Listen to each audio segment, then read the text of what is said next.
نے جنت کے بدلے انسان کے جان اور مال کو خریدا۔ اب اللہ تعالیٰ بھی بندے کو آزماتے ہیں، دیکھتے ہیں کچا ہے یہ پکا۔ اس لیے ہم میں سے ہر انسان اس دنیا میں آزمایا جاتا ہے۔ یہ آزمائش ایسی ہے کہ فرمایا وَلَنَبْلُوَنَّكُمْ، ہم ضرور ضرور تمہیں آزمائیں گے۔ مختلف حالات سے آزمایا جاتا ہے، کسی کو دے کے آزماتے ہیں، کسی سے لے کے آزماتے ہیں، مختلف آزمائشیں ہیں، مگر آزمایا ہر انسان جاتا ہے۔ کوئی بھی انسان ایسا نہیں کہ جس پہ آزمائش اس دنیا میں نہ آئے۔ اس لیے ہمارے اکابر نے کہا کہ دنیا کام کی جگہ ہے، قبر آرام کی جگہ ہے، اور جنت انعام ملنے کی جگہ ہے۔ دنیا کام کی جگہ ہے، ہم یہاں کام کے لیے آئے ہیں۔ لقد خلقنا الانسان فی کبد، تحقیق ہم نے انسان کو مشقت اٹھانے کے لیے پیدا کی، آرام کے لیے دنیا میں نہیں آئے۔ آج ایک عجیب مسکنسپشن یہ ہو گیا ہے کہ ہم سمجھتے ہیں کہ اچھی زندگی وہ جس میں کوئی پریشانی ہو ہی نہیں۔ یہ کیسے پاسبل ہے؟ بھائی دنیا میں تو پریشانی ہوگی، یہ الگ بات ہے کہ انسان دین کے لیے پریشان ہو یا دنیا کے لیے، ہونا تو پڑے گا۔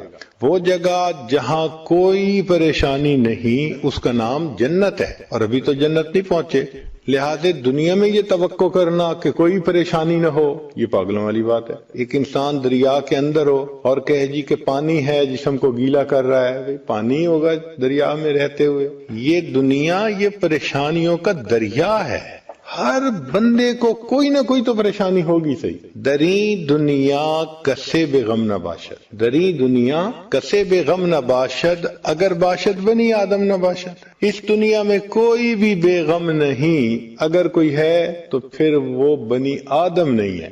گائے بے غم ہو سکتی ہے، بھینس بے غم ہو سکتی ہے، بکری بے غم ہو سکتی ہے، بندہ تو بے غم نہیں ہو سکتا، اس لیے کہ کچھ نہ کچھ تو اس کو پریشانی لاحق رہے گی۔ ہاں کچھ لوگ دین کو اپنا غم بنا لیتے ہیں، پھر اللہ دنیا کی پریشانیوں سے ان کو بچا لیتے ہیں، اور جو دین کو غم نہیں بناتے پھر اللہ ان کو دنیا کی پریشانیوں میں ڈبو دیتے ہیں۔ ایک ختم نہیں ہوتی دوسری اوپر سے، دوسری ختم نہیں ہوتی تیسری اوپر سے، جیسے تسبیح ٹوٹے ایک کے بعد دوسرا دانہ گرتا چلا جاتا ہے، ایسے ان پر پریشانی آتی چلی جاتی۔ لنگوٹ باندھ کے نکلتے ہیں روز گھر سے کہ ہم بس اس پریشانی کا حل نکال لیں گے، ایک حل نہیں نکلتا دوسری اوپر سے آ رہی تھی۔ تو دنیا میں تو یہ معاملہ ایسے ہی چلے گا، اس کا انتظار رہنا چاہیے کہ کچھ نہ کچھ تو دنیا میں انسان کو معاملہ پیش آئے گا۔ ہاں فرق یہ ہے کہ جو دین کو غم بنا لیتے ہیں ان کے اوپر ظاہر میں تو پریشانی ہوتی ہے، ان کا دل پریشان نہیں ہوتا، دل پرسکون ہوتا ہے، اور جو دنیا میں لگتے ہیں ان کا دل بھی پریشان ہو جاتا ہے۔ اس کی مثال یوں سمجھیں، آندھی میں ایک آدمی باہر کھڑا ہے، آپ دیکھیں اس کو تھپیڑے لگ رہے ہوں گے، مٹی پڑ رہی ہوگی، اس کا حال برا ہوگا آندھی کی وجہ سے، اور ایک آدمی شیشے کے بنے ہوئے کمرے میں بیٹھا ہے، وہ باہر کا سارا تماشا دیکھ رہا ہے، دیکھنے میں اس کے ارد گرد بھی وہی آندھی ہی چل رہی ہے، مگر اس کے اپنے اوپر اس کا کوئی اثر نہیں ہوتا، وہ سکون سے بیٹھا ہوتا ہے۔ تو دین کی زندگی گزارنے والوں کا یہی حال کہ ارد گرد تو پریشانیاں نظر آتی ہیں، ان کا دل پریشان نہیں ہوتا۔ اس کو کسی شاعر نے یوں کہا، طوفان کر رہا تھا میرے عزم کا طواف، طوفان کر رہا تھا میرے عزم کا طواف، دنیا سمجھ رہی تھی کشتی بھنور میں ہے، تو کشتی بھنور میں نہیں تھی، طوفان طواف کر رہا تھا۔ تو جو دین کا کام کرنے والے، اللہ کے راستے پہ چلنے والے، اللہ کو راضی کرنے والے لوگ ہوتے ہیں، پریشانیاں باہر ہوتی ہیں، ان کا دل پریشان نہیں ہوتا، اور جو دنیا کے پیچھے لگتے ہیں ان بیچاروں کا دل پریشان، وہ پتہ نہیں، دین والے تو ایک دفعہ مرتے ہیں پوری زندگی میں، اور دنیا والے بیچارے روز مرتے ہیں اور روز جیتے ہیں، روز مرتے ہیں روز جیتے ہیں، یہی ان کی زندگی ہوتی ہے۔ اس کی مثال یوں سمجھ لیجئے، آپ ایک کھڑکی میں سے دیکھ رہے ہیں کہ دو آدمی باہر ہیں اور دونوں ٹیشو پیپر سے اپنے آنکھ کا پانی آنسو صاف کر رہے ہیں، ایک نے بھی ٹیشو گیلے کر دیے، دوسرے نے بھی ٹیشو گیلی کر دی۔ اب دیکھنے میں تو کیفیت ایک جیسی ہے دونوں کی، مگر فرق ہے، فرق یہ ہے کہ جو پہلا تھا اس کا بیٹا فوت ہو گیا تھا، اور جوان بیٹے کی وفات پہ وہ غمزدہ تھا، دل پریشان تھا، آنسو ٹپک رہے تھے، ٹیشو کو وہ گیلا کر پا رہا تھا۔ یہ اس کی مثال ہے۔ اور ایک دوسرے صاحب وہ بھی ٹیشو سے اپنے آنکھوں کا پانی صاف کر رہے تھے، انہوں نے بھی ٹیشو گیلے کر دیے۔ یہ کون تھا؟ یہ صاحب وہ تھے جو فروٹ چاٹ بیٹھے کھا رہے تھے اور اسپائسی فروٹ چاٹ تھی۔ اب یہ سی بھی کر رہے تھے اور آنکھوں کا پانی بھی صاف کر رہے تھے اور ایک پلیٹ کھانے کے بعد دوسری پلیٹ کا آرڈر بھی دے رہے تھے۔ تو اگر دیکھیں تو ٹیشو تو دونوں نے گیلے کیے، مگر ایک کا دل پریشان تھا اور دوسرا اس چیز کو انجوائے کر رہا تھا۔ یہ فرق ہوتا ہے کہ جو دنیا کے پیچھے لگتے ہیں ان کے دل پریشان ہوتے ہیں، جو دین کو اپنا غم بناتے ہیں وہ اس غم کو بھی انجوائے کر رہے ہوتے ہیں، ان کو اس غم میں بھی مزہ آ رہا ہوتا ہے۔ اس لیے نبی علیہ السلام نے ارشاد فرمایا، من جعل الہموم ہما واحدا، جس نے اپنے تمام غموں کو ایک غم بنا لیا، ہم الآخرہ، آخرت والا غم، کفاہ اللہ ہم الدنیا، اللہ دنیا کے غموں سے اس بندے کو نجات عطا فرما دیتا ہے۔ اور ایک حدیث مبارکہ میں کہ نبی علیہ السلام نے ارشاد فرمایا، اللہ تعالیٰ کسی بندے پر دو غم اکٹھے نہیں کرتے اور کسی بندے پر دو خوشیاں اکٹھی نہیں کرتے۔ اگر تو دنیا میں غم زدہ رہا آخرت کے غم کی وجہ سے تو اللہ آخرت کی خوشیاں عطا فرما دیں گے، اور اگر دنیا میں عیاشی کی، مزے اڑائے، کوئی غم نہیں، کھونا مٹاٹا، تو پھر کیا ہوگا؟ اللہ تعالیٰ آخرت میں اس کو غموں میں الجھا دے۔ دو میں سے ایک غم تو بندے کو برداشت کرنا ہی ہوگا۔ ہاں، قیامت کے دن جب پل صراط سے گزر کے انسان آگے جائیں گے، جنت کا دروازہ دیکھ پائیں گے، پھر کہیں گے الحمدللہ الذی اذھب عنا الحزن، سب تعریفیں اللہ کے لیے ہیں جس نے ہمارے اوپر سے حزن اور غم کو ہٹا دیا۔ پھر غم ہٹ جائے گا، پھر اس کے بعد کبھی غم نہیں ہوگا انسان کو، اس سے پہلے تو غم ہے ہی صحیح۔ چنانچہ ایک بزرگ تھے، ان سے کسی نے پوچھا کہ حضرت مجھے یہ بتائیے کہ دین پہ لگا ہوا کون ہے؟ دین پہ لگا ہوا کون ہے؟ انہوں نے فرمایا، بھئی دین پہ لگا ہوا وہ ہے جس کو لگی ہوئی ہے۔ دین پہ لگا ہوا کون ہے؟ جس کو لگی ہوئی ہے۔ لگی ہوئی کا کیا مطلب؟ جس کو فکر لگی ہوئی ہے، جس کو غم لگا ہوا ہے، کڑھن ہے جس کو لگی ہوئی، کس کی؟ دین کی۔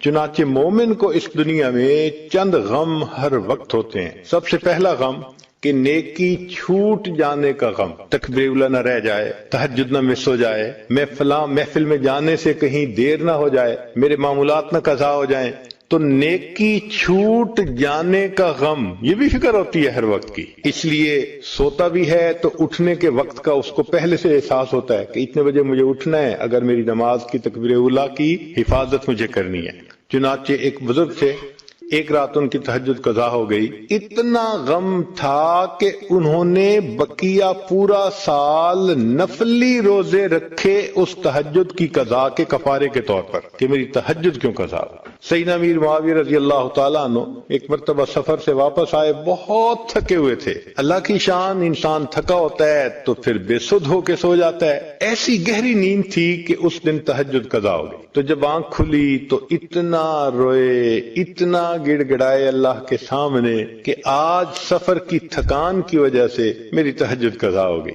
تہجد فرض تو نہیں ہے، مگر اللہ والے جو اللہ کی محبت میں ڈوبے ہوتے ہیں وہ ایسے ہی اہتمام کرتے ہیں جیسے عوام الناس فرض نماز کا اہتمام کر رہے ہوتے ہیں۔ تو بہت روئے، خیر اللہ کی شان، کچھ عرصے کے بعد پھر ایسا ہی معاملہ ہوا، سفر تھا اور تھکن تھی، اور جب سوئے تو لیٹ نائٹ تھی اور پھر گہری نیند۔ اب سوئے ہوئے ہیں، کوئی صاحب آئے اور اس نے آ کے جگایا، بھئی آپ کون ہیں؟ کہ جی میں آپ کو جگا رہا ہوں، اٹھ کے تہجد پڑھ لیں۔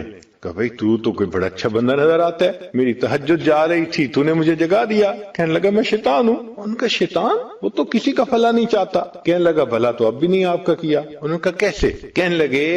کہنے لگا کہ اس طرح کہ پہلے آپ کی ایک مرتبہ تہجد قضا ہوئی تھی، اتنا آپ روئے تھے اور اتنا آپ کو دکھ ہوا تھا کہ اس غم اور دکھ پر اللہ نے سالوں تہجد پڑھنے کا ثواب لکھوا دیا تھا۔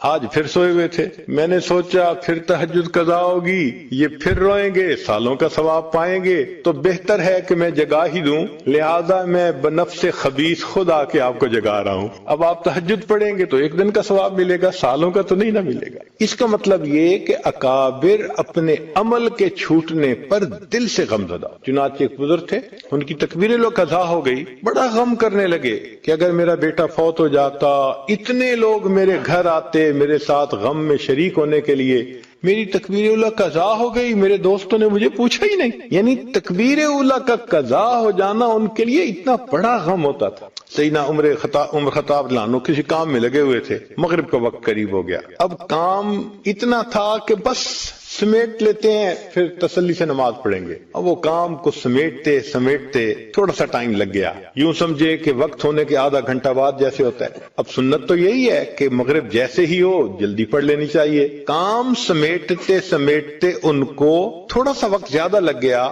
تو ان کو احساس ہوا کہ اوہو میں نے تو کام میں لگ کے نماز کا مستحب وقت چھوڑ بیٹھا، حالانکہ جواز کا وقت تو تھا، ابھی مستحب وقت کیوں نکل گیا؟ اس بات پر عمر الخطاب نے 2 غلاموں کو آزاد کیا کہ اے میرے اللہ، مجھ سے کوتاہی ہوئی کہ سنت وقت کی بجائے میں نے تھوڑا سا تاخیر کر کے مغرب کی نماز پڑھی، اس پر میں 2 غلاموں کو آزاد کرتا۔ اتنا انہیں فکر ہوتی تھی۔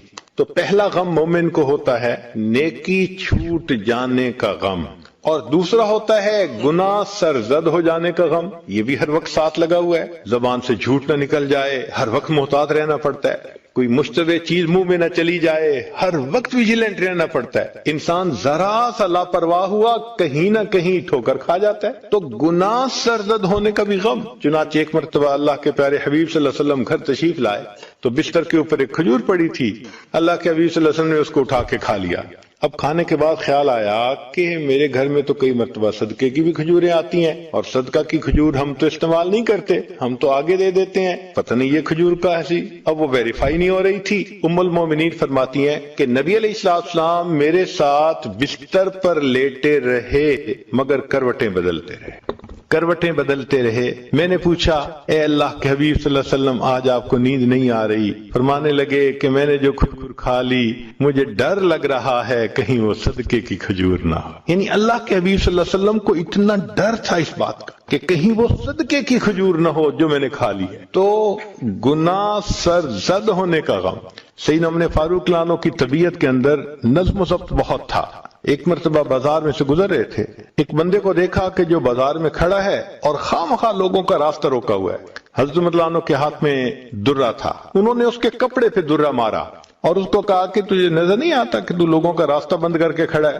وہ چپ کر کے ایک طرف ہو گیا۔ اب بعد میں عمر لانو کو خیال آیا کہ میں نے سختی کی، میں اس کو پولائٹلی بھی کہہ سکتا تھا کہ بھئی ایک طرف ہو جاؤ، شدت کر لی۔ اب عمر لانو اس کو ڈھونڈتے پھرے، وہ بندہ باہر سے آیا ہوا تھا، چلا گیا۔ 1 سال گزرنے کے بعد عمر لانو کی نظر پھر اسی بندے پر پڑی تو امیر المومنین نے اس کو بلایا اور اب اس سے پیار سے حال احوال پوچھے۔ پھر پوچھنے لگے کہ آپ نے حج کیا ہوا ہے؟ اس نے کہا کیا تو نہیں، شوق بڑا ہے، وسائل نہیں ہے۔ مان لگے میں تجھے خرچہ دیتا ہوں، تو جا حج کر کے آ۔ وہ بڑا خوش ہو گیا۔ جب وہ خوش ہو گیا تو عمر لانو نے فرمایا تجھے پتہ ہے میں تجھے حج کیوں کروا رہا ہوں؟ اس نے کہا نہیں، 1 سال پہلے میں نے تنبیہ کی خاطر تمہارے کپڑے پہ درہ مار دیا تھا اور مجھے اس وقت سے خیال تھا کہ مجھے تم سے سوری کرنی ہے، ملاقات نہیں ہو رہی تھی، اس کی مکافات کے طور پہ میں اب تمہیں حج کروا رہا ہوں۔ اس نے کہا حضرت مجھے تو یاد ہی نہیں تھا۔ فرمانے لگے تجھے یاد ہی نہیں تھا اور میں اس بات کو پورا سال بھولا ہی نہیں تھا، میں کیسے بھول سکتا تھا؟ یعنی ہمارے اکابر کو اتنی فکر ہوتی تھی کہ قیامت کے دن کہیں ہم سے پوچھ نہ لیا جائے۔ سیدنا عثمان غنی لانو نے اپنے غلام کو بھیجا کسی کام کی خاطر، وہ کام ٹھیک کرنے کی بجائے الٹا کر کے آ گیا، خراب کر کے آ گیا۔ اب کام خراب کر کے آ گیا تو بڑا غصہ آیا کہ بھئی سمجھا کے بھیجا تھا، بتا کے بھیجا تھا، نالائکی کی اس نے، بے دھیانی کی اور کام خراب کر دیا۔ تو عثمان غنی لانو نے اس کو بلایا اور اس کا کان مروڑا کہ تجھے سمجھا کے بھیجا تھا، بتا کے بھیجا تھا کہ یہ کام ایسے کرنا ہے، تو نے میرا نقصان کر دیا۔ خیر اب بات تو ہو گئی۔ کچھ وقت کے بعد عثمان غنی لانو کو خیال آیا کہ میں نے اس کے کان مروڑے، اگر یہ قیامت کے دن مجھ سے مطالبہ کرے گا تو میں کیا جواب دوں گا؟ اب اس خیال کو ریزسٹ نہ کر سکے، کچھ دیر کے بعد اس غلام کو بلایا اور بلا کے کہا کہ بھئی آؤ، قریب آیا۔ فرمان لگے کہ میرا کان پکڑ کے مروڑو۔ اس نے کہا کیوں؟ فرمان نے اس لیے کہ میں نے تمہارا کان مروڑا ہے، تم میرا کان مروڑو۔ اس نے پہلے تو ذرا جھجک گیا، فرمان نے نہیں، جھجکنے کی ضرورت نہیں ہے، میں نے ایک عمل کیا ہے نا تو سیم عمل میرے ساتھ کر لو۔ چنانچہ اس نے کان مروڑا۔ جب وہ کان مروڑ رہا تھا، عثمان غنی لانو فرمانے لگے اور زیادہ اس کان کو مروڑ لو، میں قیامت کے دن جواب دینے کے قابل نہیں ہوں۔ یہ ہمارے اکابرین کا حال تھا کہ ہم سے دنیا میں کوئی کوتاہی سرزد نہ ہو جائے۔ ایک تیسرا غم ہے ہر مومن کو لگا ہوا، اس کو کہتے ہیں نیک اعمال رد ہونے کا غم۔ اب ہم نے نماز تو پڑھی، لیکن کیا ہم نے حضوری کے ساتھ پڑھ لی؟ جیسے حدیث پاک میں فرمایا ان تعبد اللہ کأنک تراہ فإن لم تکن تراہ فإنہ یراک۔ کوئی قسمت والا ہی ہوگا جس نے اس کیفیت کے ساتھ نماز پڑھی ہوگی، ورنہ تو جیسے ہم ویسے ہماری نمازیں۔ اب اگر اس لو کوالٹی کے نماز کو اللہ کے سامنے پیش کریں تو کیا پتہ اللہ تعالیٰ قبول نہ فرمائے۔ دل میں ایک غم تو ہے نا۔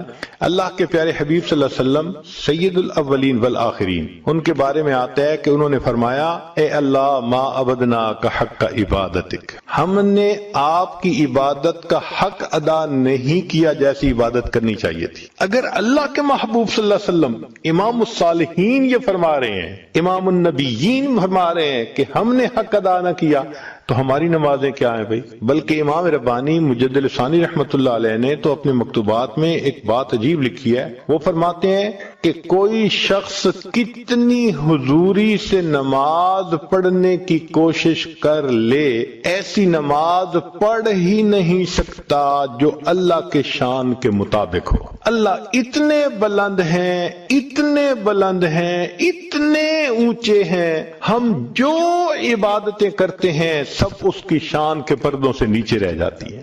وَهُوَ سُبْحَانَهُ وَتَعَالَى وَرَاءُ الْوَرَىٰ ثُمَّ وَرَاءُ الْوَرَىٰ ثُمَّ۔ اب یہاں ایک سوال پیدا ہوتا ہے کہ بھئی اگر ہم ایسی نماز پڑھ ہی نہیں سکتے جو اللہ کی شایان شان ہے، تو پھر ہمیں اس پر اجر کیسے ملے گا؟ اس کی بھی تفصیل سن لیجئے۔ آپ نے اپنے بیٹے کو اسکول میں نرسری کلاس میں داخل کروا دیا۔ اب پہلے دن بچہ آیا اور اس نے تختی کے اوپر کچھ لکیریں سیدھی الٹی لگائی ہوئی تھیں اور دھبے لائے ہوئے تھے، اور آ کے کہنے لگا ابو جی میں نے آج لکھنا سیکھا۔ تو آپ اس کی تختی کو دیکھتے ہیں، لائنیں ٹیڑھی ہیں، لکھا ہوا سمجھ نہیں آتا، دھبے لگے ہوئے ہیں، مگر بچے کی محبت میں اس کو انکریج کرنے کے لیے آپ اس کو آئس کریم انعام کے طور پہ دیتے ہیں۔ اب یہ آئس کریم اس کی خوشخطی کا انعام تو نہیں ہے نا، یہ تو محبت کا اظہار ہے۔ بس یوں سمجھ لیجئے ہم جو نمازیں پڑھتے ہیں وہ بچے کی ٹیڑھی میڑھی لکیروں کی مانند ہی ہوتی ہیں، لیکن ان اللہ بالناس لرؤوف الرحیم، بے شک اللہ تعالیٰ رؤوف اور رحیم ہے، وہ اپنی رافت اور رحمت کی سبب بندے پر مہربانی کرتے ہیں، اس اتنی سی نماز پر بھی اس کو اجر عطا فرما دیتے ہیں۔ مگر فکر تو دل میں ہوتی ہے، اس لیے کہ حدیث پاک میں آیا ہے کچھ لوگ ایسی نماز پڑھتے ہیں ان کی نماز پھٹے کپڑے کی طرح منہ پہ مار دی جاتی ہے، کچھ روزہ رکھتے ہیں ان کا روزہ ان کو واپس لوٹا دیا جاتا ہے اور ان کو کہہ دیا جاتا ہے تمہیں بھوکا پیاسا رہنے کے سوا کچھ نہیں ملا۔ امام اعظم ابو حنیفہ رحمۃ اللہ علیہ 40 سال تک ساری رات عبادت کا معمول رہا، پھر عمرے کے لیے گئے اور مقام ابراہیم پہ 2 رکعت نفل میں پورا قرآن پاک پڑھا، اور پڑھنے کے بعد پھر ہاتھ اٹھا کے دعا مانگی الہی ما عبدناک حق عبادتک، جیسے آپ کی عبادت کا حق تھا وہ حق ہم ادا نہیں کر سکے۔ اگر ہمارے بڑوں نے یہ کہہ دیا کہ ہم حق ادا نہ کر سکے تو بھئی ہم کس کھیت کی گاجر مولی ہیں؟ ہمیں تو فکر مند اور ہونا چاہیے کہ اللہ رب العزت مہربانی فرما دیجئے۔ تو نیک اعمال رد ہونے کا غم، قرآن پاک کی 2 آیات ہیں، اگر انسان ذرا سمجھ کے پڑھ لینا، کوئی بندہ اپنے علم اور عمل پہ ناز کر ہی نہیں سکتا۔ کوئی انسان اولیاء میں سے کتنا بڑی ولی کیوں نہ ہو، کتنے درجے پہ کیوں نہ پہنچ چکا ہو، اپنے علم اور عمل پہ کوئی ناز کر ہی نہیں سکتا۔ اللہ نے ناز کی جڑ کاٹ کے رکھ دیا ہے۔ اللہ تعالیٰ اپنے پیارے حبیب صلی اللہ علیہ وسلم ان سے خطاب فرماتے ہیں کہ اے میرے محبوب صلی اللہ علیہ وسلم لئن شئنا، ذرا شاہانہ کلام دیکھیے، کیا جاہ و جلال ہے اس کلام میں۔ لئن شئنا، اگر ہم چاہیں، لنذهبن بالذی اوحینا الیک، سکیلہ کا صیغہ استعمال کیا، تاکید کا آخری درجہ۔ اگر ہم چاہیں تو ہم نے جو علم آپ کو عطا کیا ہم سب آپ سے واپس لے لیں۔ یہ خطاب سید المرسلین سے ہو رہا ہے۔ اللہ کی عظمت پہ ذرا غور کیجئے۔ لَإِن شِئْنَا لَنَذْهَبَنَّ بِالَّذِي أَوْحَيْنَا إِلَيْكَ، اور دوسری جگہ ایک آیت میں عمل پہ ناز کی جڑ کاٹتی، فرمایا اے میرے محبوب صلی اللہ علیہ وسلم لولا ان ثبتناک، اگر ہم آپ کو ثابت قدمی نہ دیتے، استقامت نہ دیتے، دین پہ جمائے نہ رکھتے، عمل پہ کھڑا نہ رکھتے، لولا ان ثبتناک لقد کدت ترکن الیہم شیئا قلیلا، تو آپ ان مشرکین کی طرف تھوڑا سا مائل ہوتے، نتیجہ کیا ہوتا؟ اذا لأذقناک ضعف الحیات وضعف الممات ثم لا تجد لک علینا نصیرا۔ اب ان الفاظ کا ترجمہ نہیں میں کر سکتا، ہمت نہیں ہے، عجیب ہے یہ آیت۔ ہے کوئی ماں نے بیٹا جنا جو اپنے علم اور عمل پہ ناز کرے، جب اللہ اپنے حبیب صلی اللہ علیہ وسلم کو یوں خطاب فرما رہے ہیں؟ تو اس لیے جو نیکی کر رہے ہیں اس کا بھی غم کہ اب اللہ اس کو قبول فرما لیجئے، کوالٹی تو اس کی ایسی نہیں ہے، بس آپ اپنی رحمت فرما دیجئے۔ ایک چوتھا غم ہے، اس کو کہتے ہیں سوء خاتمہ کا غم، وہ بھی ہر مومن کو لگا ہوا ہے۔ کس کے پاس گارنٹی ہے کہ آخری وقت میں ایمان کے ساتھ دنیا سے چلے جائیں گے؟ کوئی کچھ نہیں جانتا اپنے انجام کے بارے میں، اللہ کو معلوم ہے۔ یہ وہ غم تھا جو ہمارے اکابر کو تھا۔ سفیان ثوری رحمت اللہ علیہ بیٹھے رو رہے ہیں، ایک دوست آئے، کہنے لگے سفیان کیا ہوا، کوئی گناہ سرزد ہو گیا؟ تو ایک گندم کا دانہ پڑا تھا، انہوں نے اٹھا کے دکھایا، کہنے لگے اللہ کی قسم میں نے اس گندم کے دانے کے بقدر بھی اپنے اللہ کی نافرمانی نہیں کی۔ قسم اٹھا کر ایسی بات کہہ دی کہ میں نے اس گندم کے دانے کے بقدر بھی اللہ کی نافرمانی نہیں کی۔ انہوں نے کہا پھر روتے کیوں ہیں؟ کہنے لگے رو اس پہ رہا ہوں کہ جو ایمان کی دولت اللہ نے اب عطا کی ہے پتہ نہیں موت تک محفوظ رہے گی یا نہیں رہے گی، کون جانتا ہے اپنے انجام کے بارے میں۔ کتاب میں لکھا ہے کہ نبی علیہ السلام کے پاس جبریل علیہ السلام آئے اور دعا مانگنے لگے، کانپ رہے تھے، الہی لا تبدل اسمی لا تغیر اسمی ولا تبدل جسمی، اے اللہ میرے نام کو نہ بدل دینا اور میرے جسم کو کسی اور کام پہ نہ لگا دینا۔ تو نبی علیہ السلام نے پوچھا جبرائیل کیسی دعا مانگ رہے ہو؟ کہنے لگے اللہ کے حبیب صلی اللہ علیہ وسلم میں نے شیطان مردود ہونے کا منظر آنکھوں سے دیکھا، ہزاروں سال اس نے سجدے کیے تھے، مگر آخر پہ اللہ نے فرما دیا فخرج منہا فإنک رجیم وإن علیک لعنتی الی یوم الدین، قیامت تک تیرے اوپر میری لعنتیں برستی ہیں۔ اے اللہ کے حبیب صلی اللہ علیہ وسلم میں وہ منظر نہیں بھولا، مجھے آج وہ منظر یاد آ رہا ہے اور میں اللہ سے دعا کر رہا ہوں کہ اللہ نہ میرا نام بدل دینا نہ میرے جسم کو اطاعت سے نکال کر نافرمانی پہ لگا دے۔ اگر فرشتے خوف کھاتے ہیں تو پھر ہمیں اس کا کتنا خوف ہونا چاہیے۔ اس لیے علماء نے لکھا ہے کہ بعض ایسے گناہ ہوتے ہیں کہ جو آخری وقت میں جا کے ریفلیکٹ ہوتے ہیں، ان کی نحوست، ان کا وبال، ان کی ظلمت آخری وقت میں ظاہر ہوتی ہے اور انسان اس کی وجہ سے کئی مرتبہ کلمے سے محروم ہو جاتا ہے۔ ایک مرتبہ اس عاجز نے حضرت مرشد عالم رحمت اللہ علیہ سے عرض کیا کہ حضرت میں ذرا تھوڑی عقل کا لڑکا ہوں، علم بھی نہیں، کچھ باتیں سمجھ میں نہیں آتی، اگر آپ اجازت دیں تو میں آپ سے پوچھ لیا کروں؟ تو فرمانے لگے ہاں پوچھو۔ تو سوال یہ پوچھا میں نے کہ حضرت تلبیس ابلیس میں ایک واقعہ پڑھا ہے ایک حافظ قرآن کا کہ اس نے ایک مرتبہ شہوت کی نظر کسی غیر پر ڈالی، نتیجہ یہ نکلا کہ 20 سال کے بعد قرآن پاک اس کے سینے سے نکال لیا گیا، وہ محروم ہو گیا قرآن پاک سے، بھول گیا۔ حضرت یہ ایک مرتبہ بد نظری گناہ چھوٹا سا نظر آتا ہے اور اتنی بڑی سزا کہ قرآن سے محروم ہو گیا۔ تو حضرت فرمانے لگے کہ اصل میں یہ اللہ کی غیرت کا معاملہ ہے۔ میں نے پوچھا وہ کیا؟ فرمانے لگے کہ اللہ نے دل دیا ہے اپنی محبت کے لیے، جب انسان اس دل میں جس کو اللہ نے اپنا گھر کہا غیر کی محبت کو داخل کرنے کی کوشش کرتا ہے، اللہ کو غیرت آتی ہے۔ آپ اپنے گھر میں لائیں نا کسی اور عورت کو تو دیکھیں بیوی کا ریئیکشن کیا ہوگا۔ اسی طرح یہ دل اللہ کا گھر ہے، ہم اگر غیر محرم کی محبت کو اس میں لائیں گے تو پھر اللہ رب العزت کو بھی غیرت آتی ہے۔ تبھی تو فرمایا میرے بندے جو گناہ کر کے آؤ گے معاف کر دوں گا، لیکن ان اللہ لا یغفر ان یشرک بہ ویغفر ما دون ذلک لمن یشاء، شرک کرو گے نا، میری محبت میں کسی کو شریک کرو گے، میں تمہیں کبھی معاف نہیں کروں گا۔ اس کو سمجھنا ہونا تو یوں سمجھیں کہ خاوند چاہتا ہے کہ بیوی یہ کہے میں آپ ہی کی ہوں. خاوند کیا چاہتا ہے کہ بیوی یہ کہے میں آپ ہی کی ہوں، اور اگر بیوی یہ کہہ دے میں آپ کی بھی ہوں تو یہ برداشت ہوتا ہے؟ کوئی خاوند ڈائجسٹ نہیں کر سکے گا، کہے گا کبھی نہیں ہو سکتا. تو جس طرح خاوند اس چیز کو برداشت نہیں کرتا کہ بیوی کہے آپ کی بھی ہوں، اللہ بھی برداشت نہیں کرتے کہ بندہ کہے اللہ میں آپ کا بھی ہوں. اللہ کہتے نہیں، یہ کہو آپ ہی کا ہوں. سب محبتیں چھوڑ دی میں نے، ایک آپ کی محبت کو دل میں بسا لیا میں. اس لیے یہ جو غیر محرم کو دیکھنا یا اس سے رابطے بڑھانا، میسیجز کرنا، فون کرنا، یہ سب مبادیات زنا ہے، اور اس کا اثر پھر موت کے وقت آتا ہے. اللہ بھی دیکھتے ہیں نا، کہتا تھا آئی love you I miss you, چلو ٹھیک ہے، جس سے محبت کرتے تھے اسی کے ساتھ ملا کے جہنم بھیجیں گے تجھے. المرء مع من احب، اللہ اپنی محبت سے محروم کر دیتے ہیں. یہ الفاظ کہتے ہوئے آئی لو یو ذرا غور کیا کریں.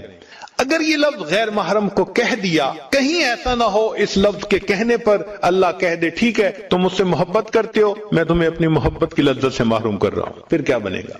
تو اس لیے موت کے وقت کبھی کبھی یہ گناہ ریفلیکٹ ہوتا ہے اور انسان کا خاتمہ ایمان پہ نہیں ہوتا. حدیث پاک میں ہے کتنے لوگ ہوں گے کہ ساری عمر ان کا نام مسلمانوں کی فہرست میں رہتا ہے، آخری وقت میں ان کا نام فہرست سے نکال دیا جاتا ہے. اور قرب قیامت کے بارے میں نبی علیہ السلام نے فرمایا ایسا زمانہ آئے گا یصبح مؤمنا ویمسی کافرا، صبح اٹھے گا ایمان والا ہوگا، شام سونے کے لیے بستر پہ جائے گا ایمان سے خالی ہوگا. ایمان کیسے خالی ہوتا ہے؟ ایسے ہی تو ہوگا. تو سوء خاتمہ کا غم یہ بھی ہر وقت لگا ہوا ہے.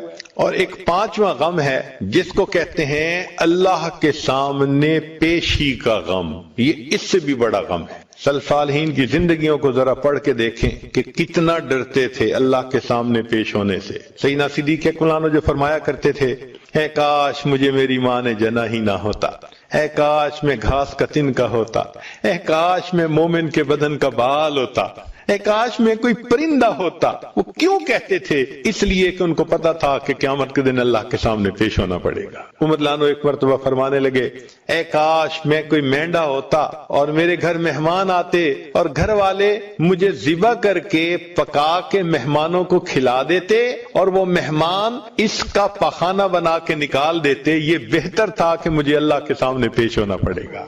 اور عمر لانو کتنا ڈرتے تھے آخرت میں معاملے میں، حیرت ہوتی ہے. ایک مرتبہ حذیفہ لانو کو بلایا، فرمان لگے حذیفہ مجھے پتا ہے کہ نبی علیہ الصلوۃ والسلام نے آپ کو منافقین کے نام بتلائے، صاحب سر ہیں آپ، راز جانتے ہیں، اور مجھے یہ بھی پتا ہے کہ نبی علیہ السلام نے آگے بتانے سے منع فرمایا کہ یہ نام کسی کو نہ بتانا.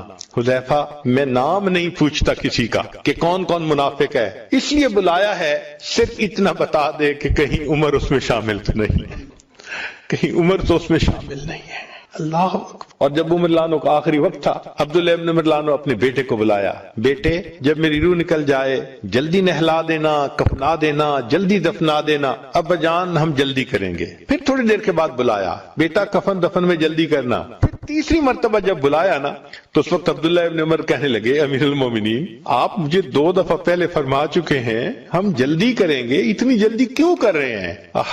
عجیب جواب دیا عمر لانو نے. فرمایا بیٹے میں اس لیے کہہ رہا ہوں جلدی کرنا کہ اگر اللہ مجھ سے راضی ہوئے تو تم مجھے جلدی اللہ سے ملا دینا، اور اگر اللہ مجھ سے خفا ہوئے تو میرا بوجھ جلدی کندھوں سے اتار دینا.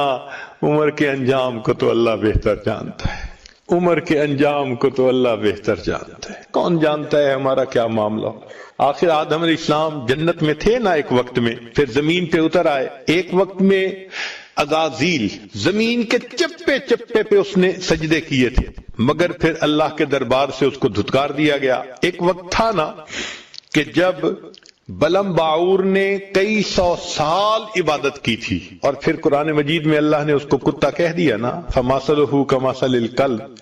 سینکڑوں سال سجدے کیے تھے نا آخر اس نے، اور انجام کیا ہوا؟ فرمایا فَمَثَلُهُ كَمَثَلِ الْكَلْبِ، اس کی مثال کتے کی مانند ہے. اس کو کتا کہہ دیا. یا اللہ، اس کا مطلب یہ ہے کہ کوئی بھی بندہ اپنی اس وقت کی کیفیت کے اوپر بھروسہ نہیں کر سکتا. ایک ڈر رہے گا دل میں کہ معلوم نہیں آخرت میں اللہ کے سامنے جب پیشی ہو تو پھر اس وقت کیا بنے گا۔ چنانچہ ہمارے اکابر ساری رات کروٹیں بدلتے تھے۔ شداد بن اوس انصاری کے بارے میں آتا ہے، کروٹیں بدلتے تھے اور کہتے تھے اللہ تو جانتا ہے جہنم کی آگ کے خوف نے میری نیند اڑا دی، جہنم کی آگ کے خوف نے میری نیند اڑا دی۔ تو فرمایا کہ جس شخص کو یہ 5 غم لگے ہوئے ہیں، 5 فکریں لگی ہوئی ہیں، وہ دین پہ لگا ہوا ہے۔ پوچھنے والے نے کیا پوچھا تھا کہ حضرت بتائیے دین پہ لگا ہوا کون ہے؟ تو نے فرمایا تھا جس کو لگی ہوئی ہے۔ بھئی لگی ہوئی، یہ 5 فکریں جس کو لگی ہوئی ہو نا وہ لگی۔ اب اس نے اگلی بات پوچھ لی کہ حضرت آپ جو کہہ رہے ہیں کہ جس کو لگی ہوئی ہے وہ لگا ہوا ہے، تو لگی ہوئی کس کو ہے؟ تو فرمایا کہ جو آگے لگا رہا ہے اس کو لگی ہوئی ہے۔ جس کے دل میں غم ہوتا ہے وہ پھر جہاں بیٹھے گا وہی باتیں کرے گا، وہ دین پہ دوسروں کو لگائے گا۔ یہی ہوتا ہے، جہاں جاتے ہیں ہم تیرا فسانہ چھیڑ دیتے ہیں۔ ایک ہی بات ہوتی ہے اللہ والوں کی، جہاں جاتے ہیں آخرت کی تیاری، اللہ کی محبت، دنیا سے انسان نظر ہٹائے آخرت پہ جمائے، یہی باتیں کر رہے ہوتے ہیں، چنانچہ دوسروں کو لگا رہا ہوتا ہے۔ ہمارے اوپر جیسے اپنی ذمہ داری ہے، اپنے اہل خانہ کی اور عزیز و اقارب کی بھی تو ذمہ داری ہے۔ چنانچہ نبی علیہ الصلوۃ والسلام نے چنانچہ اللہ تعالیٰ ارشاد فرماتے ہیں قوا انفسکم واہلیکم نارا، اے ایمان والو اپنے آپ کو اور اپنے اہل خانہ کو جہنم کی آگ سے بچاؤ۔ اب ہم اپنی بیوی کو، بچوں کو بچانے کے لیے کتنی کوشش کرتے ہیں۔ پھر فرمایا وَأَنذِرْ عَشِيرَتَكَ الْأَقْرَبِينَ، اپنے اقربا کو بھی ڈرائیے۔ تو بھئی ہم اپنے رشتہ داروں کے لیے کتنی محنت کرتے ہیں۔ جب یہ آیت اتری تو نبی علیہ الصلوۃ والسلام نے خاندان کی دعوت کی اور ان کو اللہ رب العزت کی طرف بلایا۔ حدیث مبارکہ ہے کلکم راعٍ وکلکم مسئول عن رعیتہ، تم میں سے ہر بندہ راعی ہے، چرواہا ہے، اور چرواہے سے جیسے بکریوں کے بارے میں پوچھا جاتا ہے، ہر بندے سے اس کے گھر کے بارے میں پوچھا جائے گا۔ چنانچہ خاوند سے بیوی اور بچوں کے بارے میں دونوں کا سوال ہوگا، اور بیوی سے بچوں کے بارے میں سوال ہوگا کہ ان کو دین پہ لائے یا نہیں، نیکی سکھائی یا نہیں۔ تو اپنا غم الگ تھا، یہ اور غم بھی ہمارے سر پہ ہے، اور پھر جو دین کا کام کرنے والے ہوں ان کے سر پہ تو سب سے زیادہ غم ہوتا ہے۔ اللہ اکبر۔ اللہ تعالیٰ فرماتے ہیں فَلَنَسْأَلَنَّ الَّذِينَ أُرْسِلَ إِلَيْهِمْ وَلَنَسْأَلَنَّ الْمُرْسَلِينَ۔ ہمارے حضرت یہ آیت پڑھتے تھے، رویا کرتے، فرماتے تھے اللہ انبیاء کو فرماتا ہے، فرما رہے ہیں کہ ہم قیامت کے دن ان انبیاء سے بھی پوچھیں گے آپ نے دعوت دینے کا حق ادا کیا یا نہیں، اور ان لوگوں سے پوچھیں گے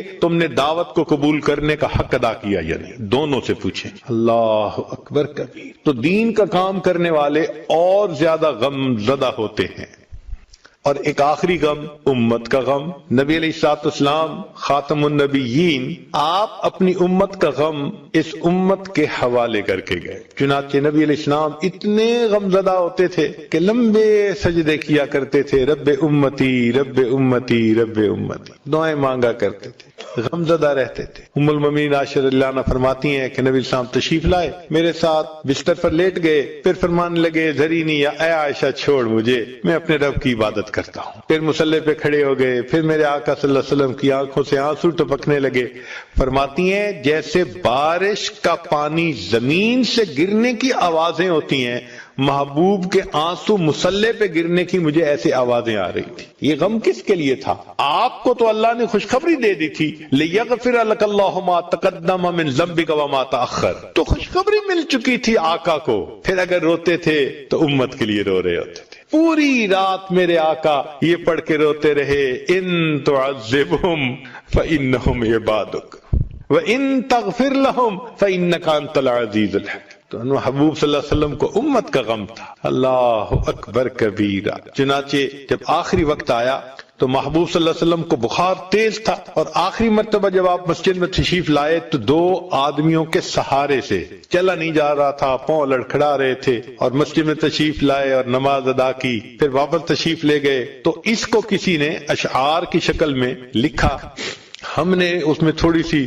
ترمیم کر کے کچھ ترتیب کو ٹھیک کر کے حدیث کے مطابق بنایا، تو آج آپ کے سامنے سناتے ہیں کہ بھئی اس وقت نبی علیہ الصلوۃ والسلام نے کیا گفتگو فرمائی۔ چنانچہ فرمایا قدم ہے بلال آج چلنے سے آری، لو اب الوداع الوداع ہے ہماری، یہ لو میرا قرآن، یہ لو میری سنت، یہ دکھلائے گی تم کو اب راہ جنت، پڑے جو مصیبت صبر تم دکھانا، مگر دل کسی کا نہ ہرگز دکھانا، یہی یاد رکھنا نصیحت ہماری، لو اب الوداع الوداع ہے ہماری، ہر انسان کو دنیا سے ایک دن ہے جانا، رہے گا حشر تک قبر میں ٹھکانا، قدم ہے بلال آج چلنے سے آری، لو اب الوداع الوداع ہے ہماری، میں امت سے اپنی حشر میں ملوں گا، مقام محمود پہ سجدہ کروں گا وہاں پر بہت آہوزاری، لو اب الوداع الوداع ہے ہماری، میں پھر حوض کوثر پہ تم کو ملوں گا، میں امت کو پیاسی رہنے نہ دوں گا، میں پھر حوض کوثر پہ تم کو ملوں گا، میں امت کو پیاسی رہنے نہ دوں گا، بجھاؤں گا تشنا لبی کو تمہاری، لو اب الوداع الوداع ہے ہماری، میں امت کو میزان پہ آ کر ملوں گا، گناہوں کے پلڑے کو جھکنے نہ دوں گا، جھکاؤں گا پلڑا نیکی کا تمہاری، لو اب الوداع الوداع ہے ہماری، تمہیں پل صراط پہ آ کر ملوں گا، میں امت کو دوزخ میں گرنے نہ دوں گا، کروں گا وہاں بھی شفاعت تمہاری، لو اب الوداع الوداع ہے ہماری، گناہگار امت ہے مجھ کو پیاری، ہے حسرت کے جائے یہ جنت میں ساری، تبھی تو ہے آنکھوں سے آنسو بھی جاری، لو اب